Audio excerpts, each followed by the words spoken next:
Have the Cincinnati Bengals decided on their next defensive coordinator? Let's break it down.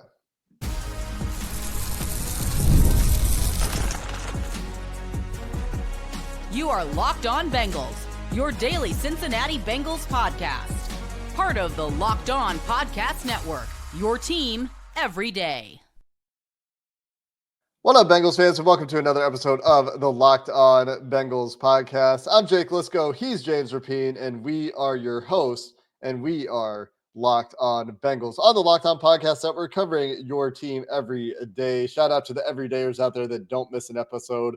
Shout out to all of you who make us your first listen. We appreciate all of you deeply for your commitment to making us part of your daily routine. That's awesome. Today's episode is brought to you by PrizePicks, where you can get $50 instantly with your first $5 play with promo code Locked On NFL. And James, with the national championship game in college football right around the corner, depending on when you're listening to this episode, but for us, right around the corner, the defensive coordinator for the Notre Dame Fighting Irish appears to be certainly one of the favorites for the job, maybe the favorite for the job, maybe more than the favorite for the job at this point. James, how would you describe Al Golden and his candidacy for the Bengals defensive coordinator job at this point? Yeah, I would say it would be a shock if it's not Al Golden. That's how I would phrase it. That's how I would categorize it. If you're on the highway, the Bengals defensive coordinator highway, and you're looking at the road signs, I think every sign is pointing down the golden ticket lane, or however you want to reference it. I think Al Golden's going to be the Bengals' next defensive coordinator. Now, is there scenarios where that doesn't happen? Sure, fine. But I don't think that they're likely. And so if Al Golden is the guy, obviously we would expect to hear something after the national championship game. And obviously he's a familiar face. We've talked about him a bit. The Bengals are down to two guys. We knew that, and we talked about that in our last episode, Patrick Graham and Al Golden. But I do think that Al Golden's going to be the guy, which makes Monday night that much more intriguing, because it's not just, oh, well, this is one of the finalists. In my mind, it's going to be like, all right, well, let's get a look against a Notre Dame team that has the talent disadvantage. I mean, this is going to be a tough spot to be in. And so what an opportunity, I would say, for Al Golden, assuming that he is going to be the next Bengals defensive coordinator, to show everyone that's going to be watching across the country, of course, with the championship on the line, but obviously show Bengals fans as well what he can possibly bring. Yeah, and just before we get to the national championship game, and we will talk about that in terms of, oh, what if Ohio State just goes out there and dominates with their, 10 top 50 draft prospects. So plus, many guys versus maybe a couple guys from Notre Dame that'll get drafted on day one and day two. There is a talent disparity there, like you said, or, some of the draft targets on Notre Dame's defense. We'll get to those topics. Just want to recap how we got here, where there were a couple of candidates that we heard the Bengals interviewed. Patrick Graham was one of those finalists. That's where we were last time we talked to you. For those of you that are everydayers, you've heard us talk about this already, but there are these familiarity factors here with the Bengals, if it is indeed Al Golden, as we believe that is the direction things are likely going at this point. There's the Bengals bringing back a coach that has been in the building before, something they've done many times throughout their history. Honestly, this is a question for some people, James. Is this a Zach Taylor hire, or is this a Mike Brown hire? That's a topic that we can cover here a little bit as well, as to where this is coming from, because I have had people say, oh, this feels like the front office forcing someone on Zach. I don't think that's the case, but we'll talk about that a little bit here as well.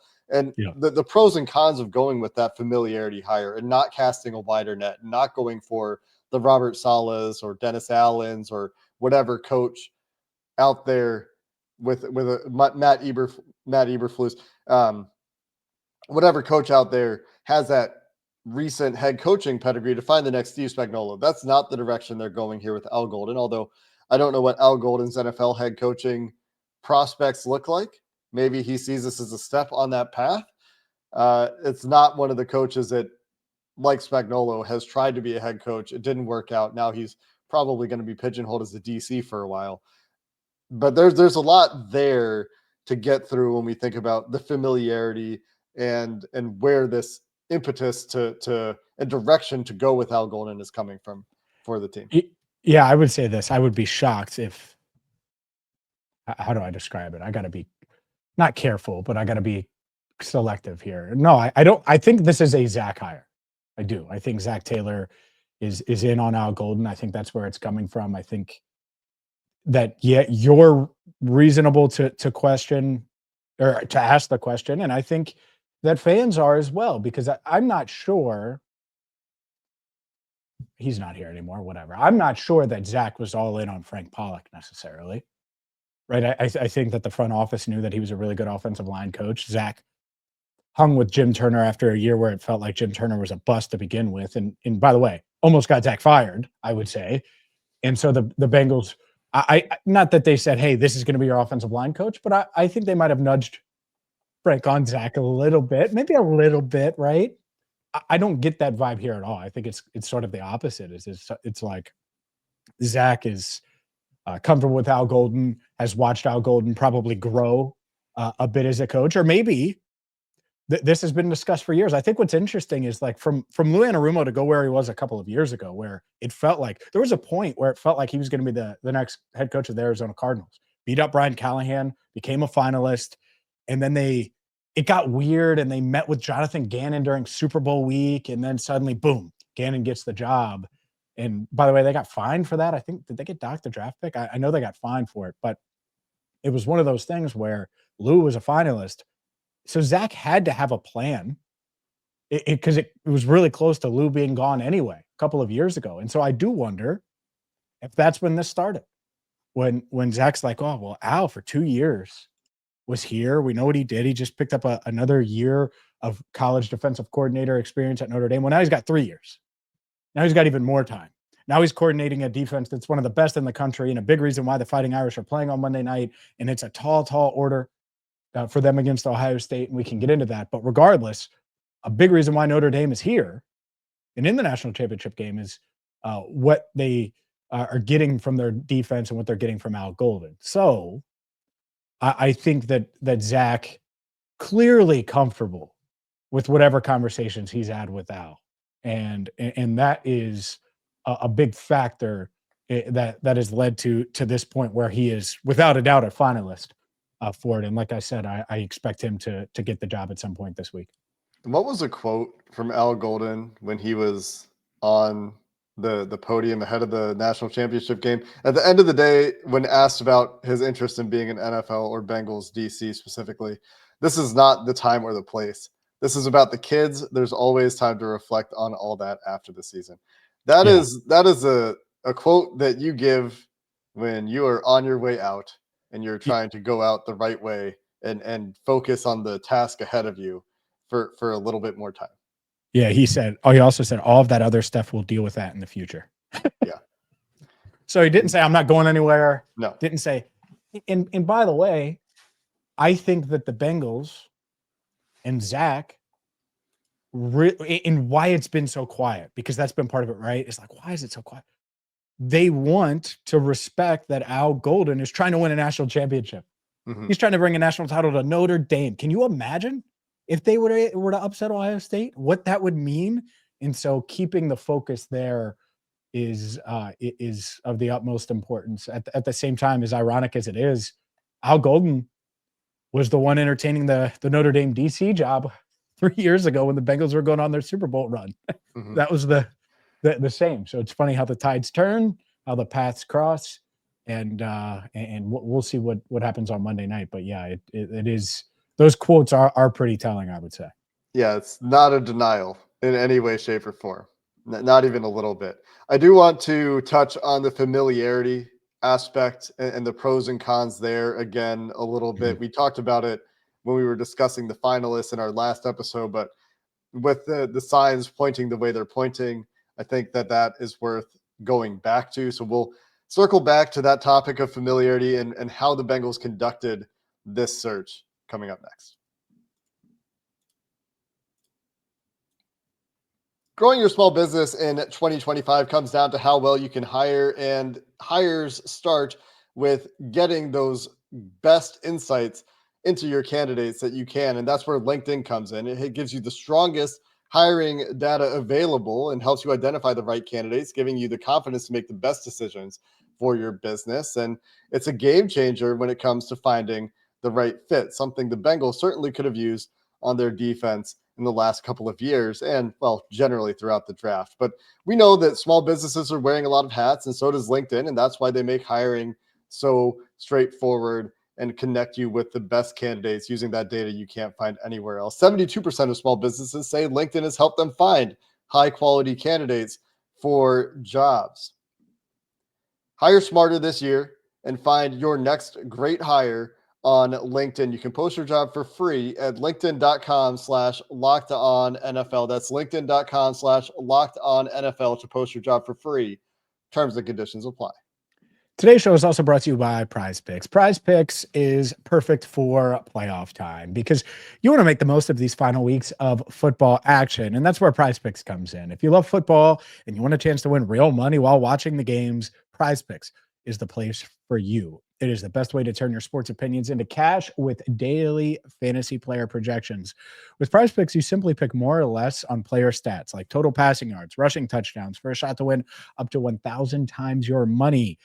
You can make your picks in less than 60 seconds. PrizePicks has you covered with quick payouts, and with over 10 million members and billions in winnings, it's clear that people are loving PrizePicks. So get in on the fun today, and Locked On Bengals listeners can download the app, use code LOCKEDONNFL, and get $50 instantly after you play your first $5 lineup. Again, download the PrizePicks app today and use code LOCKEDONNFL to get $50 instantly after you play your first $5 lineup. PrizePicks, run your game. James, I went on a bit of a rant in our most recent episode about the way the Bengals went about conducting the defensive coordinator search. And there are pros and cons to the approach. Some people thought I was being too negative, and I thought we covered both sides of it. There are obviously upsides to the familiarity that Al Golden has with Zach Taylor and the way the Bengals run their football operations, having been involved with running that defense for a couple of years when Lou Anarumo was in charge when he was with the Bengals. That isn't all downside, and I don't mean to portray it that way, although some of our audience, I think, heard it that way. The smoothing out of the transition process there, the familiarity with some of the personnel on the team, and the understanding of how they want to accomplish their goals. I think these are all things that are significant positives in Al Golden's favor. I think that the familiarity, while sometimes it leads to blind spots, and we've seen this with pretty much every NFL team when self-scouting, when thinking about their own personnel in some way, shape, or form, you can get blind spots there, but it also means that you can understand Al Golden's strengths and weaknesses very well. You can understand what his ideas and philosophies are very well. You really know what that looks like at the NFL level. Well, he hasn't been a DC at that level.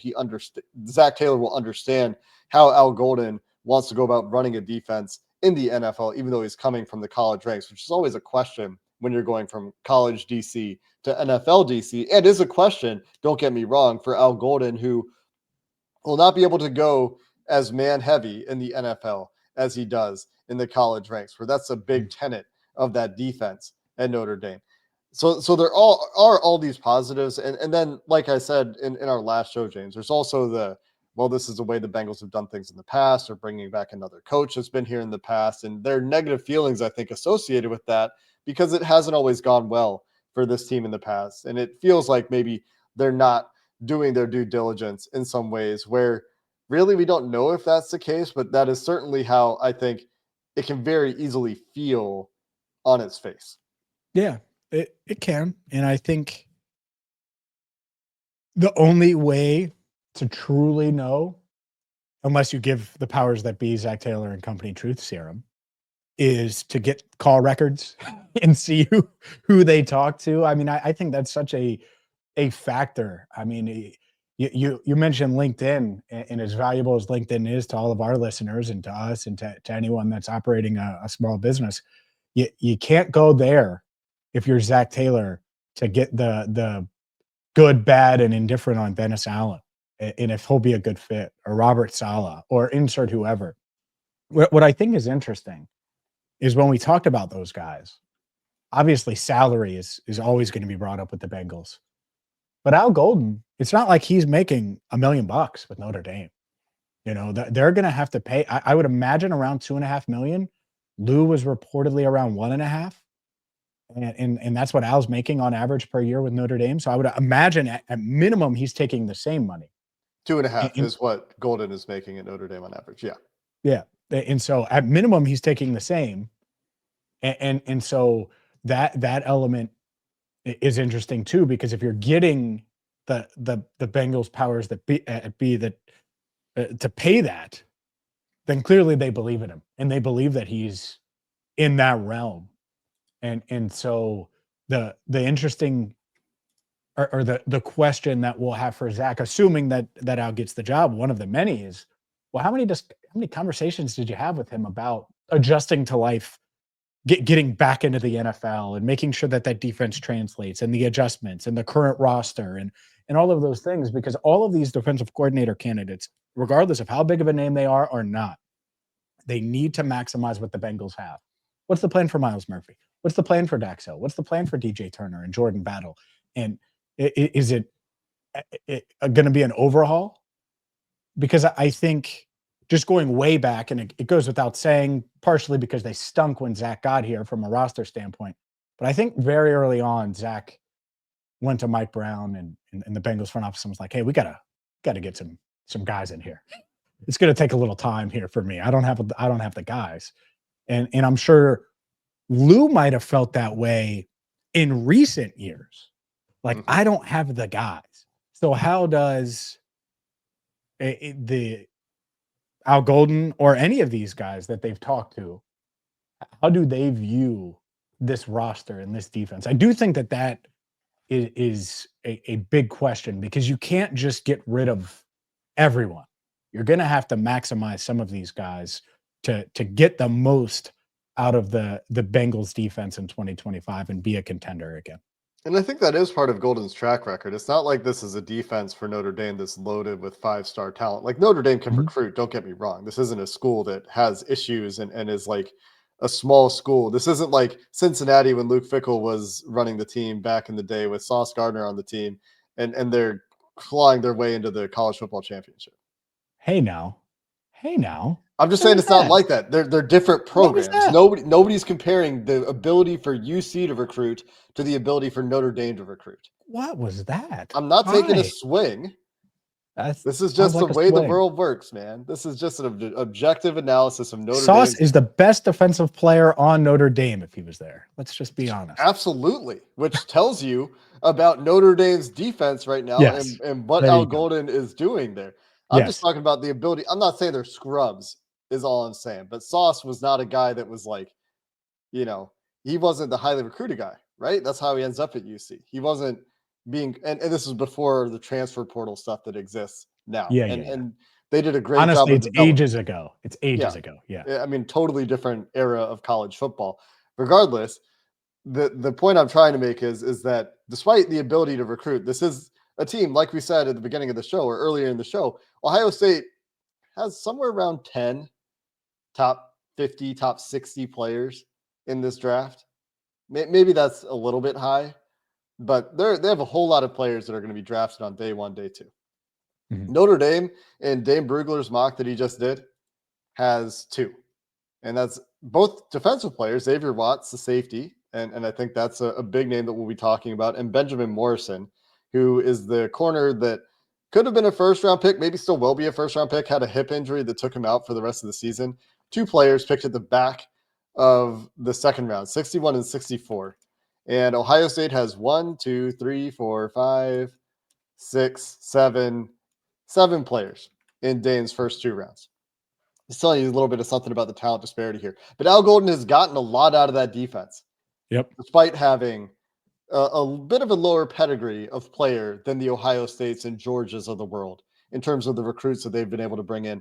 And when we talk about some of these prospects in just a minute, they're getting that from some older players too, that again, maybe have bounced around a little bit, aren't the highest pedigree players, which is an interesting bit. So we can talk about some of those draft targets to watch in the national championship game. What if Ohio State drops 50 and wrap up some of the conversation here on Al Golden to finish the show coming up next?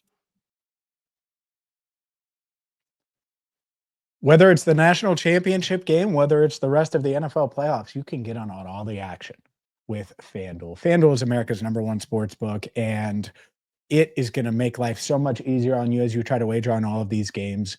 New customers, by the way, can bet $5 and get $300 $300 in bonus bets if you win your first bet. That's $300 to keep the action going. And look, I think Ohio State certainly has a lot more talent. Will they air it out? Will Al Golden's man-to-man defense hold up against those weapons on the outside? Who knows? Maybe Ohio State turtles up a bit like they did against Michigan. If they do that, that would be a recipe for disaster. Regardless of how you think, maybe you think the Buckeyes are going to roll, or that Al Golden's Notre Dame Fighting Irish are going to find their way into a national championship, which would be just wild if so. I mean, just wild. You can get on all the action with FanDuel. Visit FanDuel.com to join today and get started with $300 in bonus bets. That's FanDuel.com. Make this playoff season unforgettable with FanDuel, an official sportsbook partner of the NFL. A couple of topics on Al Golden as we transition and think a little bit more about this national championship game. One big one that I think a lot of people are asking about that we haven't talked about so much is how much of that defense is Al Golden versus how much of that is Freeman. That I think is a question, especially for people that have followed UC so closely. What do you think of that real quick before we keep going? I think Freeman is a great coach. You want to talk about big what ifs in UC football history. If during that run of the college football playoff, Luke Fickell takes the Notre Dame job, that's who Notre Dame wanted. Then Freeman is the University of Cincinnati head coach instantly. It's an instant transition. And it's just an interesting wrinkle. How does it impact things? So Fickell obviously not loving life right now without Freeman. I think Freeman's elite. I think he's an elite recruiter. But it doesn't mean that Marcus Freeman is the only reason why this defense is good. I think that it's a mixture, and there's a reason why he targeted Al Golden, why he was going after him. You get a guy with experience as a college head coach like that. And so I think, like everything, it's a collaboration, and they're getting the most out of these guys. And we'll see if they can do it again. But no, I don't discredit. To me, both things can be true. I think Marcus Freeman's awesome for a bunch of reasons. And I think Al Golden deserves a ton of credit as well for how he's handled this defense. I think there's some synergy there. I think that they're on the same page, that they can see things the same way is how Notre Dame followers have described it. There's some idea melding where perhaps Golden has taken some things from Freeman and been able to incorporate them philosophically into their approach on defense, which, like we've talked about, very, very man-heavy defense, and that will certainly be challenged by Ohio State in the national championship game, I think. But a very man-heavy defense that I think that it'll be interesting to see how that carries into the NFL. What does Al Golden, who has a variety of influences, right? Like he's been around the college ranks quite a bit. He's been around Lou Anarumo in the NFL. Another influence for him, as he's certainly seen the benefits of the approach that they've taken at Notre Dame, and then can apply that in the NFL if that is where he ends up. Yeah, I think. And honestly, there's been rumors about the Bears. Don't be shocked one bit if Marcus Freeman starts to get some head coaching looks NFL-wise too. He just got an extension with Notre Dame, but that doesn't mean NFL teams don't have the money. So yeah, probably coming soon, I would say. The one other point on Golden before we talk about the players and the game specifically is that Golden was part of, and Denbrock were the two, right? Mike Denbrock. The Mike coordinator. Yeah. The first time in Notre Dame history I was reading for coordinators to get 4-year deals. And that's how much they were valued when they signed those extensions. So don't be surprised if there's a buyout too, just going back to that money topic. And I think we've mentioned this on the show. If there's a buyout for that contract that the Bengals will have to pay to free Al Golden from his contractual obligations to Notre Dame. He may have an out too.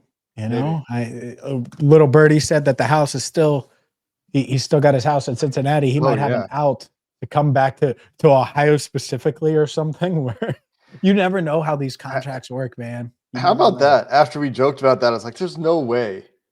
Why would he still have his house in Cincinnati? Still does. Still does. Who'd have thunk? Obviously not me. Let's talk about some of the draftable players. in this game. On the Notre Dame side specifically, there's a whole bunch of guys on the Ohio State side, of course. The premier names, I think, Benjamin Morrison, Xavier Watts, we've talked about them. Dane Brugler had them at 61 and 64 in his most recent mock draft. Benjamin Morrison turning 21 pretty soon. Corner, had a hip injury, hasn't been able to play for the rest of the season. Xavier Watts will be playing in the national championship game. And then a bunch of older players that are draft eligible as well. Jack Kaiser's 24, linebacker, has played pretty well. Riley Mills, 23. Howard Cross, 23, older than 23, actually, those guys. But it's not just old players on that team, to be clear, that they're getting success with. It's not just that they have 23-year-old graduate students who could be second-year NFL players on that team. Their best player on that defense might be Leonard Moore, who is a true freshman, who has been incredible for that defense this year. And there's a bunch of other guys, obviously, but focusing on the guys that are draft eligible, and particularly at the top, Benjamin Morrison, who won't be playing in the game, Xavier Watts, are a couple that are standouts when you look at pre-draft rankings right now. Oh, man. People are going to be all over Xavier Watts with the ball hawking, deep safety, just element there. He's going to be the most mentioned prospect in relation to Al Golden, assuming he gets the job. Because their safety's been such a thing, Jake, that it's like, finally, just get this guy and go. But yeah, it's one of – I'm so curious how any of the draft eligible Notre Dame prospects play in this game, a game that they should lose, a game that could get away from them. And so does it? How do they respond when it starts to, if it does, or do they jump on them early? It's so many interesting things there. I will say one more thing. The Al Golden versus Mike Denbrock. I was shocked that Denbrock got the OC job, given what he did at UC or didn't do. Even though they were, I just, little things that surprised me. And by the way, there's a clear reason why Notre Dame is in this position, and it's not the offense, even though they have a stud running back in Jeremiah Love. It's certainly the defense. Yeah. And there's a big question, I think, looming over that defense that on paper is outmatched. And that offense might even be more outmatched for Notre Dame when you look at the talent on both sides of the ball for Ohio State, but certainly a wide receiver. If they're going to go out there and try to play man, and we've talked about a couple of these corners. Leonard Moore is a great corner. They've had a good year from Jordan Clark by most accounts that I've seen. And those guys are stepping in without Benjamin Morrison, who on paper was the best corner for them going into the season. They're going to try to play man against those guys. It's going to be tough. Xavier Watts at the back of that defense, if he is playing, center field, single high cover one free safety stuff, that'll be fun to watch for him. It could be fun tape for him. It could be very unfun tape for him as well. Ohio State on this playoff run has scored 42, 41, and then only 28 points against Texas. So they're not unstoppable. Obviously, the Michigan game where they scored 10 in their recent history. And for the most part, they're scoring a lot of points, this Ohio State offense. So there's, I think, a question that is going to come up if it does get lopsided. It's like, well, what do you mean it's Al Golden? Look at what just happened when he had to go against Ohio State with all those NFL players on that team. Yeah, I know it's coming. It's definitely going to happen. And so hopefully I'd rather not deal with it because it's not going to impact the hire. I promise. Like that isn't, it's not going to be like, oh man, they gave up 40 to Ohio State. Clearly that we got to go in a different direction. If they don't hire Al Golden for whatever reason, it won't be that. And all signs, again, point to that. So point to them hiring him. It's funny, though. I've mentioned Tosh Lapoy a few times, and he's the Oregon defensive coordinator. And people have brought that up. Oh, did you see him against Ohio State? No, thank you. And it's like, do you know what Ohio State is? Like, have you seen it? Like that, it's just not how it works. And so whatever. I hope it doesn't happen, but if it does, I'm going to say whatever and not completely dismiss Al Golden because they give up a bunch of points to Ohio State. So I think it is important to have this disclaimer out there long before the game starts. We're still, 32 hours away from the game, 31 hours away from the game. I mean, imagine letting one game change your decision to hire a coach or not. I mean, it was, wasn't it the Eagles DC, you mentioned him earlier, who went to Arizona? Jonathan Gannon. Yeah, didn't they get blown out in his last game? Well, they could not stop the Chiefs. That's right. In the Super Bowl. Yep. Could not stop. Yeah. Now, part of that was the pass interference call. Yeah. Well, we a lot of fans are seeing the Chiefs referee thing, and it has become a huge thing. How about those comments from Ryans and from Will Anderson and Joe Mixon? I mean, from all of them. CJ Stroud too. Like we knew going in how it would be. It's like Ryan's at least like used language that might prevent him from getting fined, but it wasn't subtle. Yeah, it was not subtle. Like knew we were going up against everybody. And I mean everybody. Yeah, like oh, that's an embarrassment really to watch at this point. But we'll be watching, of course, the national championship game with interest. By the next time we record, we will not have seen the national championship game. That will be after we record the next episode. So we'll probably take a look at some other topics in the next episode as we wait for the rest of this news to coalesce and come together for the Cincinnati Bengals. But wanted to get this out there certainly before the national championship game so you could get our perspective before watching Notre Dame take on Ohio State from a potentially different angle, even if you are an Ohio State fan, where you'll have a different bit of intrigue in this game. Until next time, that's going to do it for this episode of the Locked On Bengals podcast. Thanks for listening. Hoo day, and have a good one.